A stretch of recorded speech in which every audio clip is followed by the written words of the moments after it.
I think this is a great deal that really kind of like shows what we as brokers bring to the table. Really the value that we bring is creative marketing and creative negotiation, having the ability to negotiate deals.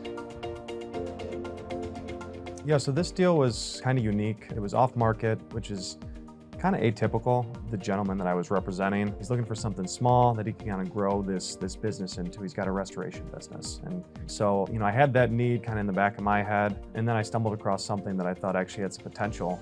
And, that was kind of this scenario where, I was talking with a gentleman. He's got, a large business out of Rochester Hills. He's got kind of a small satellite operation in the Troy market.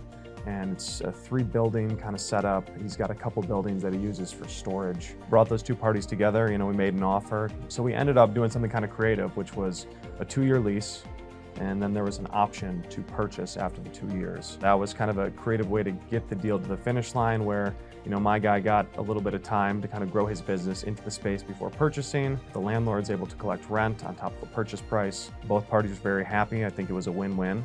My seller knew what he had. He knew he's got an asset that's in a favorable market. The risk is very low for the landlord. He kind of looked at it and said, hey, this guy's gonna come in there, he's gonna fix up my property, make it shine, make it work for his business. If in 2 years he leaves, I'll have a nice asset that's ready to be rented.